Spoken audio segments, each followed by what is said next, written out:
سلطنة مالي الإسلامية. أسس هذه السلطنة شعب زنجي أصيل هو شعب الماندينغو أو الماندينغو، ومعناه المتكلمون بلغة الماندي، ويطلق الفولاني على هذا الشعب اسم مالي، ويلقبه المؤرخون العرب بلقب مليل أو ميلل. وتقع سلطنة مالي بين بلاد بيرنو شرقا والمحيط الأطلسي غربا وجبال البربر شمالا وفوتاغالون جنوبا، وقد اشتهرت باسم بلاد التكرور، وهي أحد أقاليمها الخمسة التي اشتملت عليها المملكة زمن قوتها وازدهارها. وكان كل إقليم منها عبارة عن مملكة مستقلة استقلالا ذاتيا، لكنها تخضع لسلطان مالي. وهذه الأقاليم الخمسة حسب ما ذكرها القلقشندي: مالي ويتوسط أقاليم المملكة، سوسو ويقع إلى الجنوب من مالي، غانا ويقع شمال مالي ويمتد إلى المحيط الأطلسي، كوكو ويقع شرق إقليم مالي، تكرور ويقع غرب مالي حول نهر السنغال. ولا يعرف إلا القليل عن نشأة مملكة مالي، ويتلخص أنه في نحو منتصف القرن الحادي عشر الميلادي تقريبا اعتنق ملوك الماندينغو في كانغابا مالي الإسلام، وأنشأوا دويلة صغيرة انفصلت عن مملكة غانا، وظفرت بنوع من الاستقلال الذاتي مستغلة الصراع الذي نشب بين المرابطين ومملكة غانا. واستطاع ملوك كانغابا أن يوسعوا مملكتهم في أوائل القرن الثالث عشر في اتجاه الجنوب والجنوب الشرقي، مما أثار حفيظة ملك السوسو الذي أخذ يعمل للسيطرة على مملكة كانغابا الناشئة. وكادت جهوده تكلل بالنجاح بعدما استطاع القضاء على دولة غانا الإسلامية عام 600 هجرية الموافق ل 1203 ميلادية. لكن سنداتا ملك كانغابا الذي اشتهر باسم ماريغاتا استطاع أن يقهر ملك السوسو وأن يقتله في إحدى المعارك عام 632 هجرية الموافق ل 1235 ميلادية، وأن يضم بلاده إليه، ثم وسع نفوذه شمالا واستولى على الباقية من مملكة غانا عام 638 هجرية 1240. وبذلك يعتبر هذا الملك المؤسس الحقيقي لسلطنة مالي الإسلامية. وقد برزت سلطنة مالي في سماء الحياة السياسية في غربي إفريقيا كأعظم ما تكون، واتخذت حاضرة جديدة لها ترمز إلى الدولة وإلى نفوذها وقوتها النامية، وهي عاصمتها الجديدة نياني أو مالي بدلا من عاصمتها القديمة غارب. وتقع العاصمة الجديدة على أحد روافد نهر النيجر. استمرت حركة التوسع بعد ذلك، ففي عهد منسي ولا خليفة ماريغاتا استولى قواده على منطقة وانغار الغنية بمناجم الذهب، كما استولوا على مدينتي بامبوك وبيندو. ولم تتوقف الفتوح بعد منسي ولا، إنما استمرت في عهد خلفائه أيضا، حتى وصلت الغاية في عهد ملك مالي الشهير من ساموسا، والذي استولت قواته على مدن ولاتا وتمبوكت وغاو في النيجر الأوسط.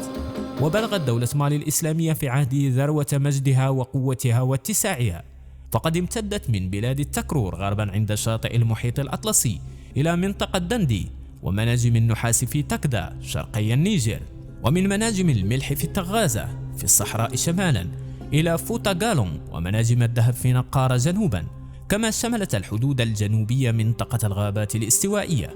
وتقدر مساحة مالي زمن السلطان منسا موسى بمساحة كل دول غربي أوروبا مجتمعة، وتعتبر مالي من أعظم الإمبراطوريات في القرن الرابع عشر الميلادي. وفاقت شهرتها دولة غانا من حيث العظمة والقوة والثروة والاتساع والشهرة، فقد ضمت داخل حدودها مناجم الذهب والملح والنحاس، وتحكمت في طرق القوافل بين هذه المناجم شمالا وجنوبا، ونتج عن ذلك ثراء جم يظهر ذلك من وصف ابن بطوطة والحسن الوزال لهذه المملكة.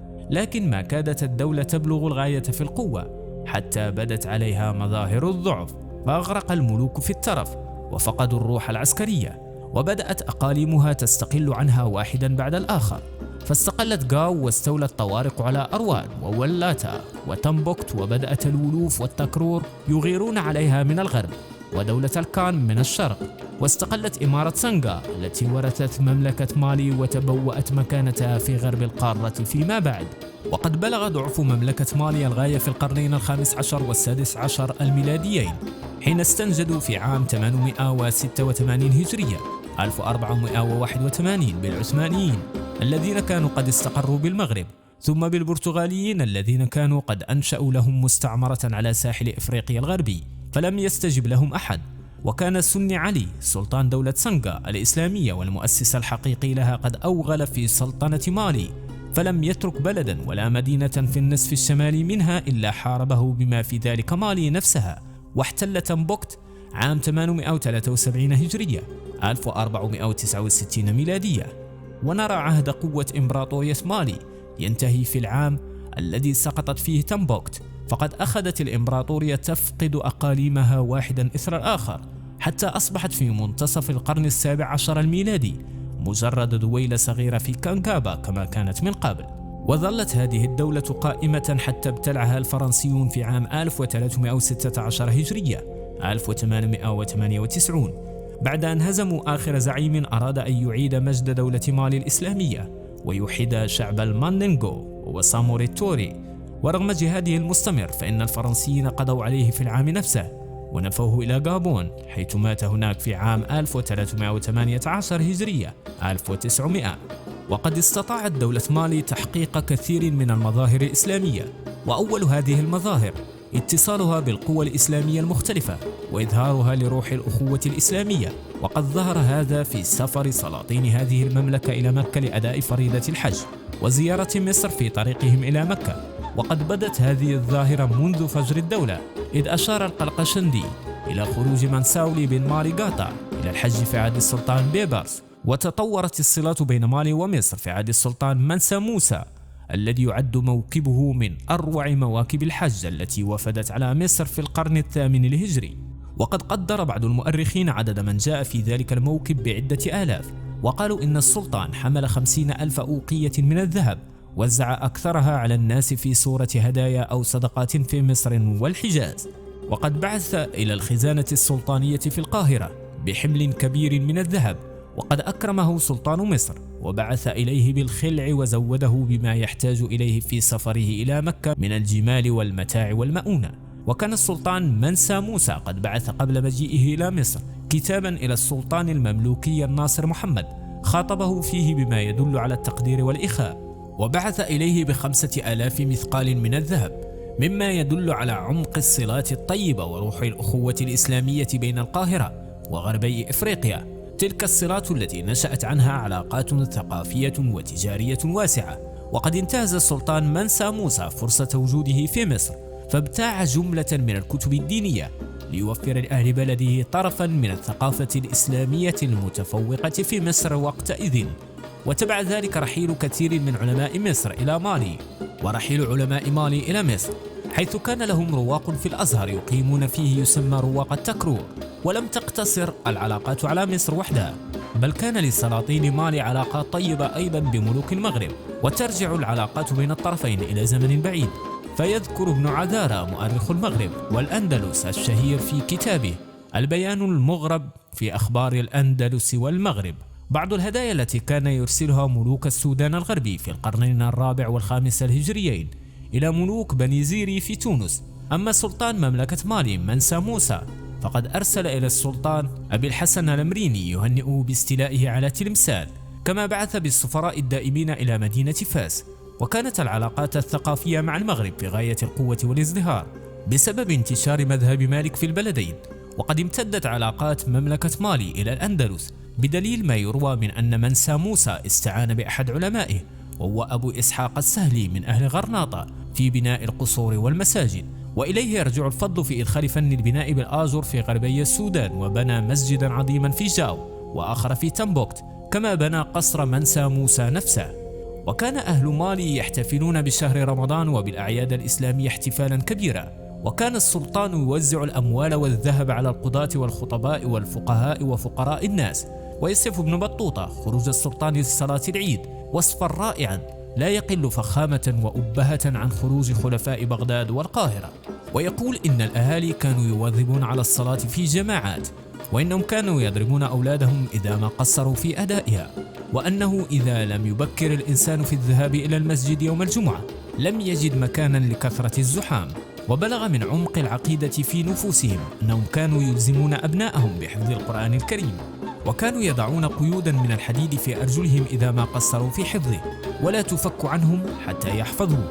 ولذلك أتقن كثير من الماليين اللغة العربية، وكان السلطان منسى موسى نفسه يجيدها، وكان التعليم لا يتم إلا بها كما كانت لغة الحكومة، فكانت الوثائق المهمة والمراسلات الدولية لا تكتب إلا بها، كما كانت لغة التجارة والمعاملات، أي أنها كانت اللغة السائدة بجانب اللغات المحلية مثل لغة الهوسة وصنغا والفلانيين التي تأثرت باللغة العربية. وتوجد آلاف الكلمات العربية مستخدمة في شتى مظاهر الحياة في غرب إفريقيا حتى اليوم.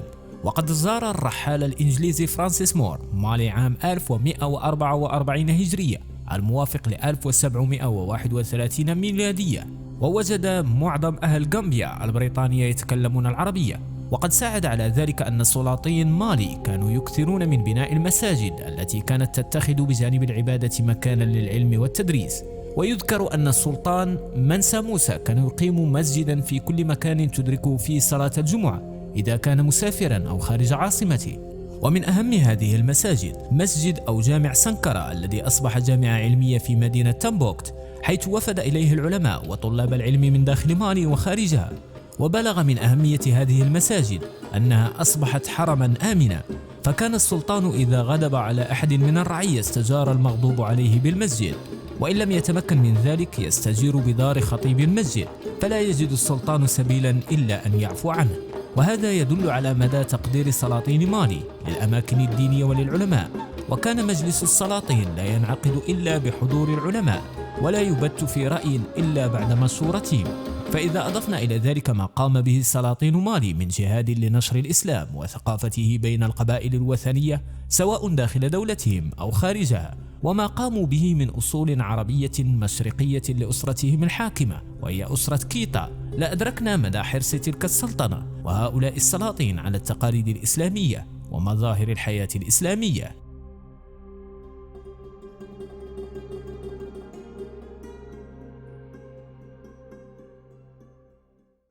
السلام عليكم، لا تنسوا الإعجاب والاشتراك في القناة تشجيعا لنا لمزيد من العطاء والتألق.